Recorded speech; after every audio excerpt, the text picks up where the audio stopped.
राम राम भाइयों। समुद्र किनारे बसा मुंबई हर किसी को अपनी ओर अट्रैक्ट करता है। हर कोई लाइफ में एक बार यहाँ के समुद्र के पास बैठकर इस शहर को निहारने का सपना जरूर देखता है। लेकिन दोस्तों, क्या आप ये जानते हैं कि यह मुंबई जैसी आज है वैसे पहले नहीं थी। एक वक्त था जब लोग यहाँ आने से तो क्या इसके जिक्र से भी डर जाया करते थे। जी हाँ, ये खौफ किसी और का नहीं बल्कि मुंबई में फैले अंडरवर्ल्ड का था। कट्टा और बंदूक से जो सैलाब उठा उसने बहुत कुछ तबाह कर डाला।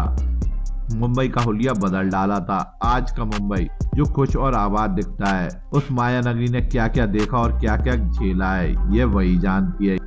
ये वही मुंबई है जहाँ कभी हाजी मस्तान, करीम लाला, वरदराजन मुदरिया जैसे डॉनों का सिक्का चला करता था। लेकिन फिर वक्त बदलता है और मुंबई में आता है आतंक का जहरा, जिसने मुंबई के इन भाई लोगों का साम्राज्य खत्म कर डाला था। और उसका नाम था दाऊद इब्राहिम कासकर। दाऊद ने मुंबई में ऐसा कोहराम मचाया कि मुंबई की सड़कों पर हर रोज खून की होली खेली जाने लगी। अंधेरी रातों में ना जाने कब किसका सर कलम कर दिया जाए ये कोई नहीं जानता था।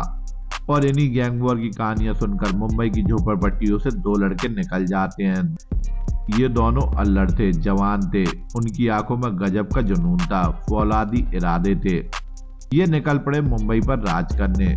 जो भी सामने आया उसे ठोक डाला और दहशत के इतने जख्म छोड़ दिए जो आज भी लोगों के जहन में जिंदा हैं। अगर ये दोनों पैदा ना होते तो शायद मुंबई अंडरवर्ल्ड की कहानी अधूरी रह जाती। भाइयों, आज हम इन दोनों गैंगस्टर का कंपैरिजन करेंगे, कौन किससे ज्यादा बेहतर था। ये पता लगाना तो बहुत ही मुश्किल है, क्योंकि एक था मुंबई का बाप बोले तो मान्या सुर्वे और दूसरा मुंबई का राजा बोले तो माया डोलस उर्फ माया भाई। तो भाई लोग, आज मैं बताऊंगा कौन ज्यादा ताकतवर था इस मुंबई अंडरवर्ल्ड में। तो भाइयों, अंत तक बने रहिए, बहुत ही रास्टिक वीडियो है और अपने भाई के चैनल को सब्सक्राइब करना ना भूलिए। तो भाइयों, पहले बात करते हैं इनके जन्म और इनकी लाइफस्टाइल के बारे में। मान्या सुर्वे का जन्म 1944 को महाराष्ट्र के रत्नागिरी के रतनपुर गांव में हुआ था। इसके बापू ने इसका नाम मनोहर अर्जुन सुर्वे रखा था। फिर साल 1992 में मनोहर अर्जुन सुर्वे का पूरा परिवार काम की तलाश में मुंबई आ गया, जहां वो एक चौल में रहा करते थे। इधर मान्या और बड़ा हुआ।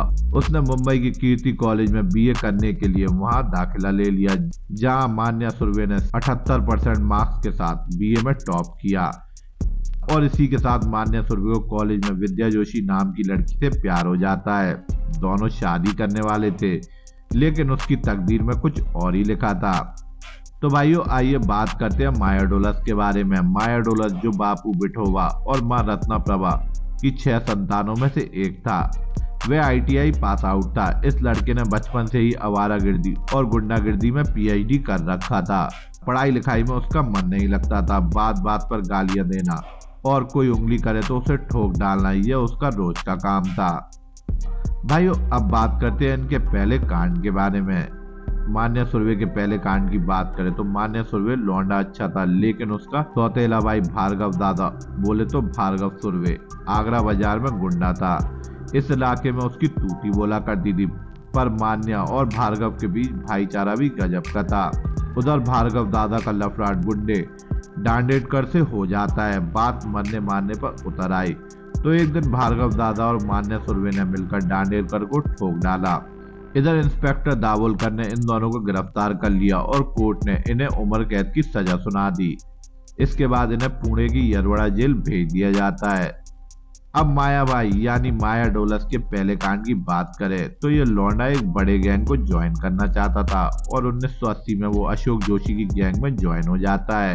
उसने अपनी डेयरिंग और गट्स के चलते एक रावल शूटर वाली इमेज बना रखी थी। इधर फिदा होकर अशोक जोशी ने कंजूर गांव का इलाका माया भाई को सौंप दिया था। अब माया डोलस के कंजूर मार्ग में सेक्स रैकेट और वसूली का धंधा पूरी दबंगियाई के साथ चलने लगा। अशोक जोशी के बाद वह भाई कला गैंग को ज्वाइन कर लेता है, क्योंकि वह अक्षय मुंबई पर राज करना चाहता था। तो भाइयों, अब बात करते हैं इनकी दुश्मनी के बारे में। तो मान्या सुर्वे का दुश्मन कौन था, ये दुश्मनी कहाँ से शुरू हुई। तो भाइयों, बात कुछ यूं है कि मान्या सुर्वे जब यरवड़ा जेल में बंद था तब वह खूंखार बन चुका था। उसके बर्ताव को देख उसे रत्नागिरी जेल भेज दिया जाता है, लेकिन वहां उसने भूख हड़ताल कर दी। कई दिनों तक वह भूखा रहा तो उसकी हालत खराब हो गई। फिर उसे अस्पताल ले जाया गया, लेकिन अस्पताल में पुलिस को चूना लगाकर वह वहां से भाग गया। भागने के बाद उसने अपनी गैंग बनाई। उसने खूंखार गुंडों को अपनी गैंग में शामिल किया। फिर क्या लूट मर्डर डकैती का सिलसिला शुरू हो जाता है और देखते ही देखते मुंबई में मान्या सुरभि का नाम छा जाता है। इधर मान्या सुरभि के बढ़ते कद को देख दाऊद इब्राहिम खासकर बौखला उठा था, क्योंकि मान्या अपना दबदबा बढ़ा रहा था और मान्या सुरभि ने दाऊद के जानी दुश्मन यानी करीम लाला के पठान गैंग के साथ साठगांठ कर ली थी और दूसरे कई लफड़ों की वजह से दाऊद इब्राहिम खासकर और मान्या सुरभि की दुश्मनी हो जाती है। भाई और माया डोलस की बात करें तो माया डोलस की दुश्मनी भी दाऊद इब्राहिम खासकर से थी, क्योंकि जब दाऊद इब्राहिम को लगा कि मुंबई में उसका साम्राज्य स्थापित हो चुका है, लेकिन वो मुंबई पुलिस के रडार पर भी आ चुका था, तो दाऊद को खत्म करने के लिए मुंबई पुलिस एक प्लान बना चुकी थी। इसलिए वह दुबई भाग जाता है। दाऊद के दुबई जाने के बाद छोटा राजन भी दुबई चला जाता है। इधर दाऊद ने माया डोलस और दिलीप बुआ को मुंबई की कमान दे दी। ये दोनों लौंडे अब अपनी मर्जी के मालिक थे और ऊपर से दाऊद इब्राहिम खासकर का भी हाथ इनके ऊपर था। फिर वो अपराध करते करते इतने पागल हो जाते हैं कि दाऊद के खिलाफ जाकर काम करने लगे।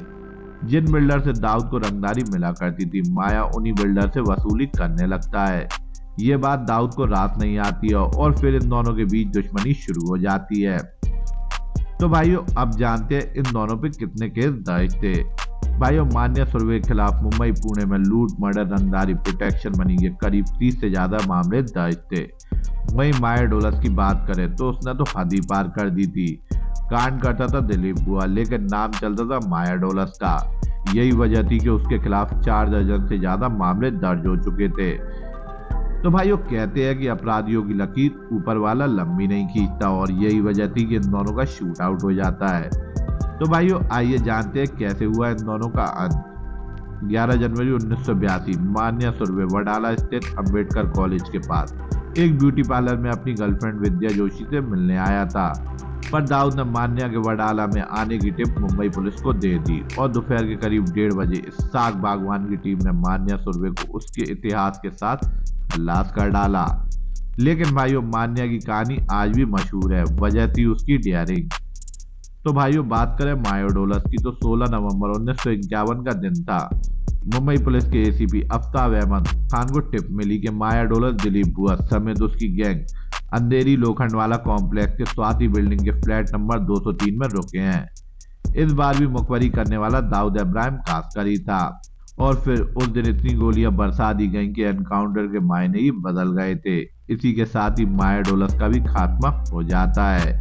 भाइयों आपको बता दूं कि इन दोनों पे कई बॉलीवुड फिल्में बनी हैं, लेकिन मान्या सुरभि की लाइफ पे जो फिल्म बनी है उसका नाम है शूट आउट एट वडाला और माया डोलस की लाइफ पर जो फिल्म बनी है उसका नाम है शूट आउट एट लोखंडवाला।